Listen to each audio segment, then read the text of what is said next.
Welcome to the Mormon Yeshiva. My name is Robert Kay, and today we're going to be talking about the second part in their series called Beholding Eternity, the Prophetic Path of the Book of Mormon. This particular portion of this series is called The Voices of God.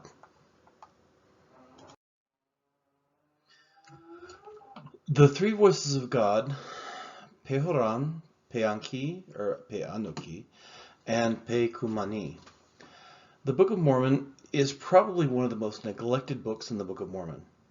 While on the Peshat, or literal level, we are given a story that appears to be an account of the social and political struggles between the Nephites and the Gadianton robbers, the book is actually encoded with the ancient prophetic teachings of ancient Israel. It is these teachings which hold the keys to entering in by the gate, becoming sanctified, the tongue of angels, and the secret of Messiah.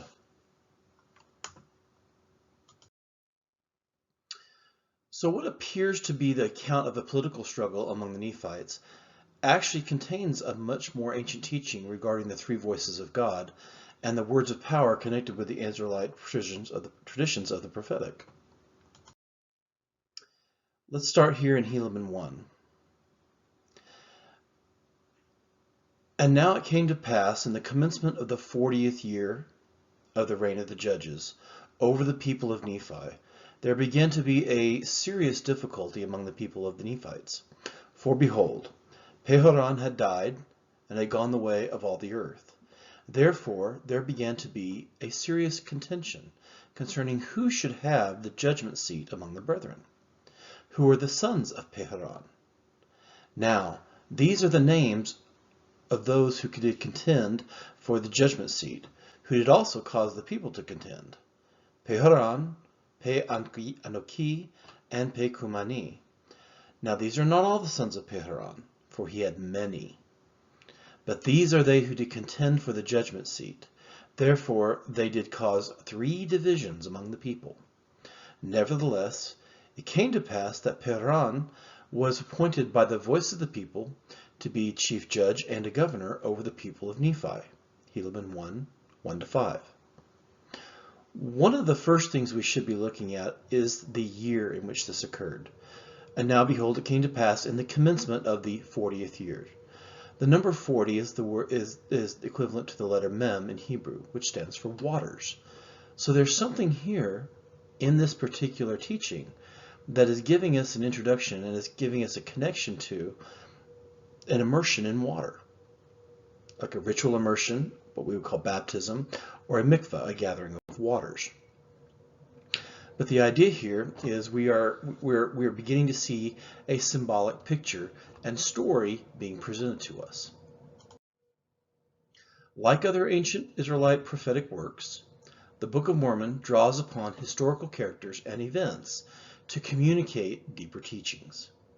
As discussed in my prior post entitled The Hidden Mystery of Hagot, we learned that sacred engravings, meditations, comprise the record of Helaman. At first glance, this may seem strange to non-Israelite eyes, but the practice is quite common and quite ancient. What appears to be a record involving wars, robberies, fiery revelations, etc., is only the surface level of a quite transformative record. In other words, there's really more here than meets the eye. So as we said, the record commences in the 40th year, Mem, of the judges. Here we find that the chief judge, Pehoran, has died, leaving 3 sons, Pehoran, Peanki, and Pekumani. Contending for the judgment seat, these 3 sons caused the people to be divided into 3 divisions.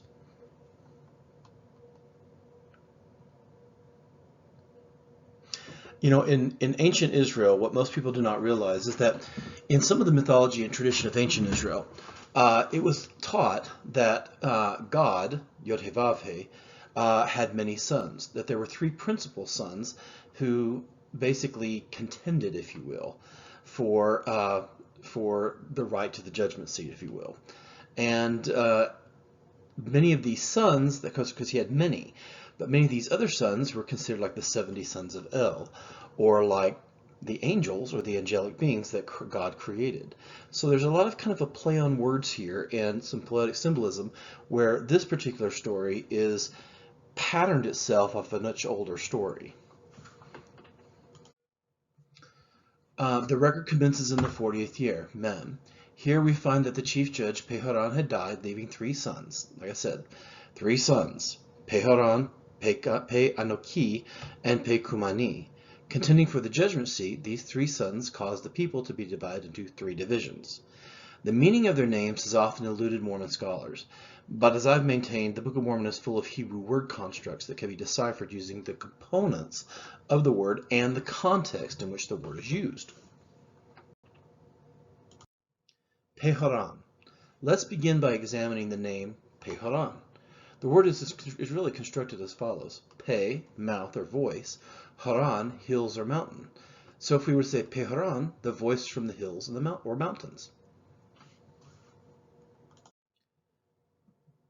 The symbolism behind the voice of the mountain is that it is the voice of God, the real chief judge.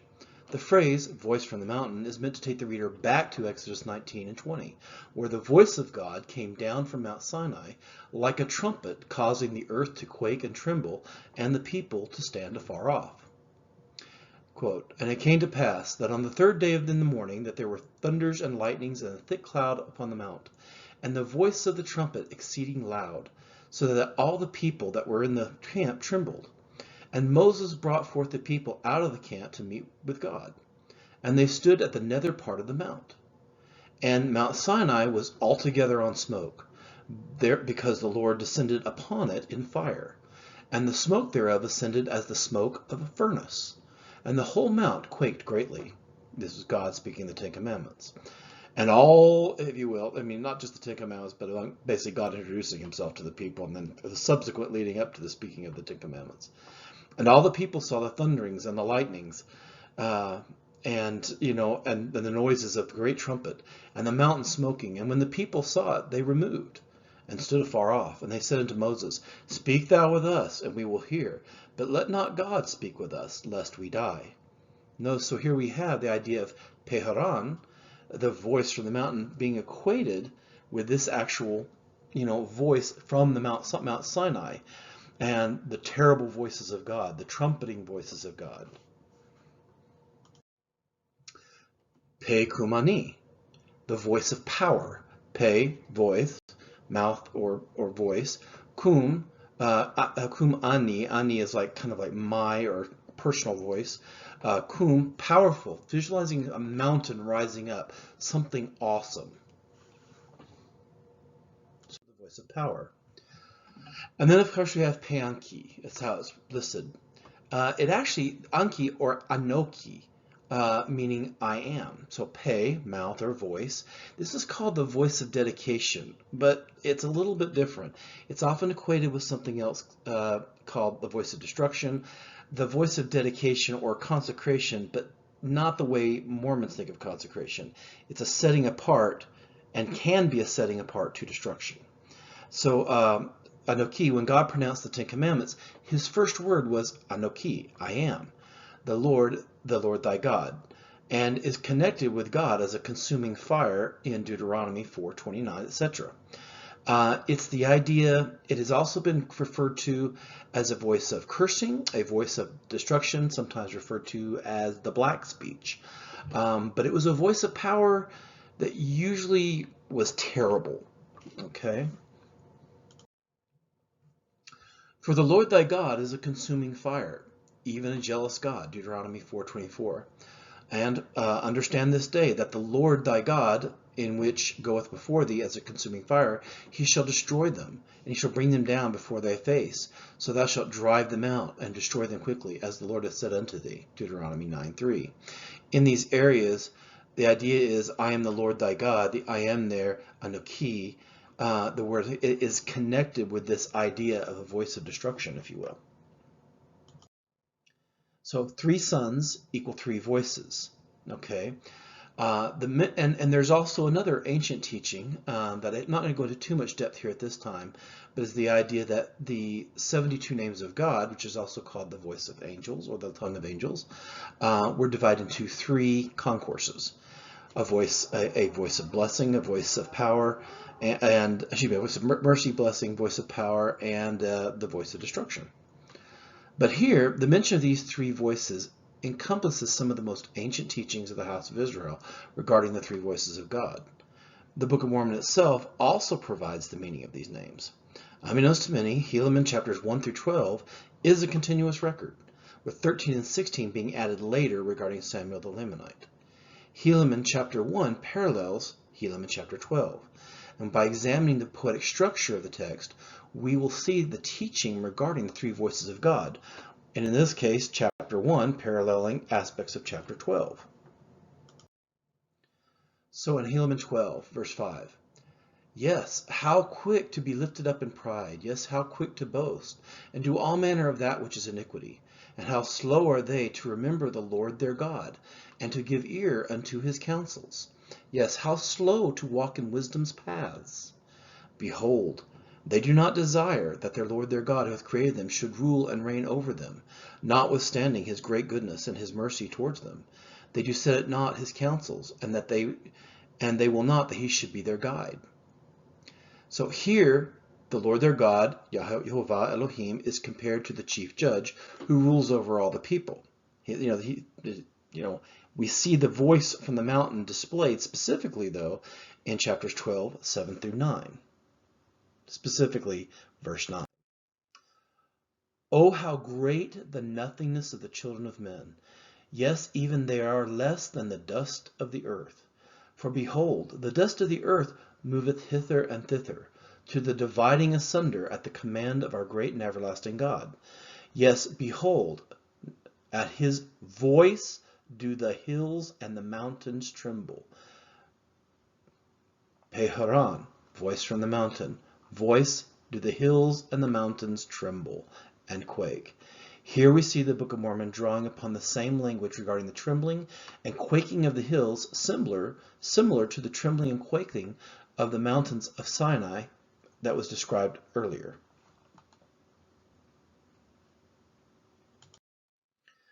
We see the voice of power, Pekumani, displayed in verses 10 through 17. And by the voice of his power they are broken up and become smooth, even like unto a valley. Yes, by the power of his voice doth the whole earth shake. Yes, by the power of his voice do the foundations rock, even to the very center. Yes, if he says unto the earth, move, it is moved. Yes, if he says unto the earth, thou shalt go back, and it lengthen out the day for many hours, it is done. And thus, according to his word, the earth goeth back, and appeareth unto man that the sun stands still. Yes, and behold, this is so, for surely it is the earth that moves, and not the sun. And behold, also, if he say unto the waters of the great deep, be thou dried up, it is done. Behold, if he say to this mountain, be thou raised up, and come over and fall upon that city, that it be buried up, behold, it is done. So, Pekumani, voice of power, and thus we see here in Helaman 12 specifically, and by the power of his voice. Yes, by the power of his voice. Verse 12, by the power of his voice. The second of the three voices of God. And of course, we have to find Pe Anoki, the voice of the accursed, consumption, setting apart to destruction. But it's not that Anoki means destruction. It's just the fact that it's connected or related to a particular, that terrible voice at Sinai, where God is pronouncing it and all the thunderings occur, but it's a voice considered in Israelite theology a voice of like dedication or consecration, but usually to destruction. And behold, if a man hide up a treasure in the earth, and the Lord shall say, let it be accursed, because of the iniquity of him who hath hid it up, behold, it shall be accursed. And if the Lord shall say, be thou accursed, that no man find thee from this time henceforth forever, behold, no man getteth it forever and henceforth and forever. And behold, if he shall say unto this man, because of thine iniquities thou shalt be accursed forever, it shall be done. In Hebrew, to be accursed is to be set apart or dedicated to destruction. So the voice of dedication, in this case, to destruction. So Pe Anoki, the voice of destruction, the voice of accursed, the voice of consumption. And you'll see that those three voices there paralleling in chapter 12, paralleling the three sons of Pe Haran, which were Pe Haran, Pe Kemani, and Pe Anki in chapter 1. So notice quickly it says, see that you do not refuse him who speaks. For if they did not escape who refused him who spoke on earth, much more shall we not escape if we turn away from him who speaks from heaven, whose voice then shook the earth. But now he has promised, saying, yet once more I shake not only the earth, but also the heaven. Now this yet once more indicates the removal of those things which are being shaken, as the things that are made, and the things which cannot be shaken may remain. Therefore, since we are receiving a kingdom which cannot be shaken, let us have grace, by which we may serve God acceptably with reverence and godly fear. For God is a consuming fire. So here in the book of Hebrews, the three voices, we'll see it from the book of Hebrews, we see this same outlay of principle, the voice that shakes the earth, Pe Haran, the voice from the mountain, a voice of power that shakes and removes things. And notice at the very top it says, for if they did not escape and refused him who spoke on earth, much more shall we not escape if we turn away from him who speaks from heaven. And then, of course, later, for our God is a consuming fire, a voice of setting apart to a dedication to destruction, if you will, or consecration. But it's the idea that you'll see these same concepts of the voices of God used both in Hebrews and the Book of Mormon, and you'll also see it in other areas throughout Scripture. But specifically in the book of Helaman, it's doing this to set a foundation for the meditations that are to come, that were given as instructions to guide the people into the prophetic paths of ancient Israel and the disciplines that they used to reach the world of the prophetic, if you will. So we're going to talk about bonding with the three voices for a second. So what does this have to do with bonding with God and the ancient meditations? It is connected not only a teaching on discerning the sources of revelation. So it is a teaching that's connected to discerning the sources of revelation. I think some people even remember that Joseph Smith talked about the three voices of revelation. But also, there are the three natures of the language of angels. There is a language, words of chesed, or mercy. There were the words of power, which were and there were the words of consuming fire. The voice of, or language of God, being both revelatory, transformative, and enactments of judgment.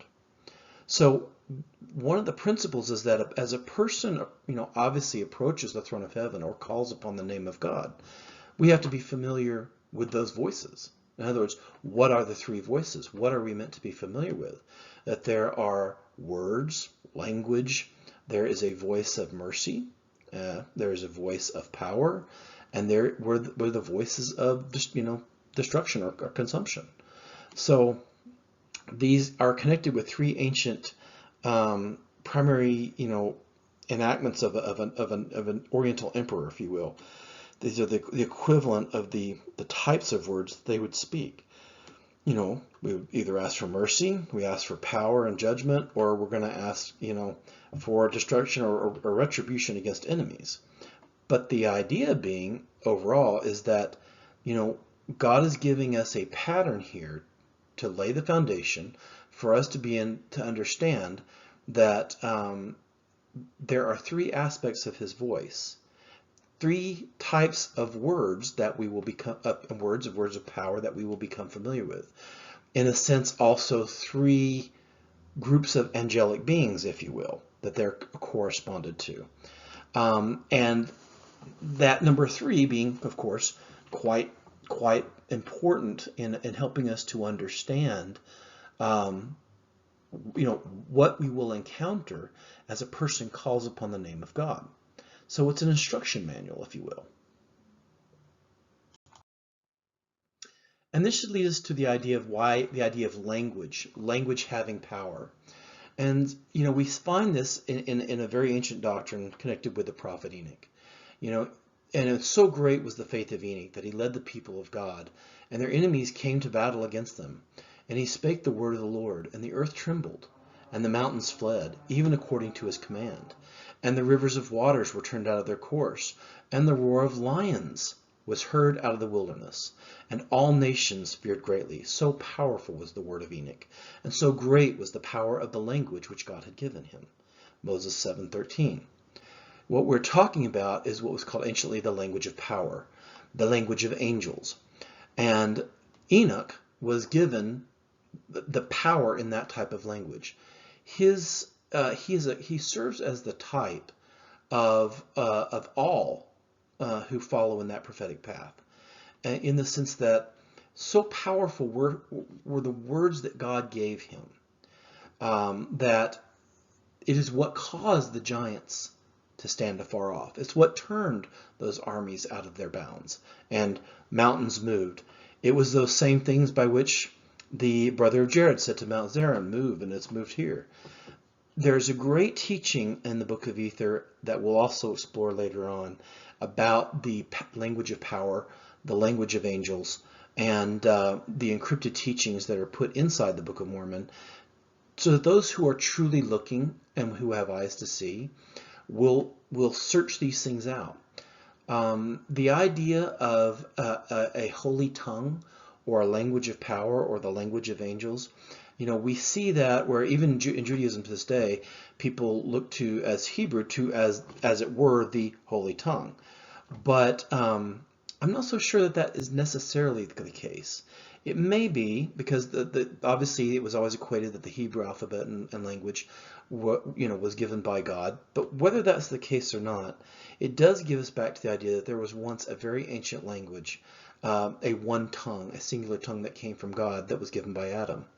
Now, there's also another teaching regarding the language of power, or the language of angels given to Enoch, of which supposedly, according to tradition, the angel Raziel delivered unto Adam a book that taught him many of these things, and then of course he passed those teachings from Adam all the way down to Enoch again, and then of course coming through the house of Israel. We see a very similar thing in this in the Pearl of Great Price, where Adam kept a book of remembrance, and which he taught his children his language and their histories and teachings. So we see those interesting parallels in both Jewish tradition and in the restoration of the gospel by Joseph Smith. So the idea that we should be looking at in this particular part here is that there are three sons of God. Pehoran is the voice from the mountain. That's God himself. But then he had three sons, Pehoran, Pekumani, and Peanki.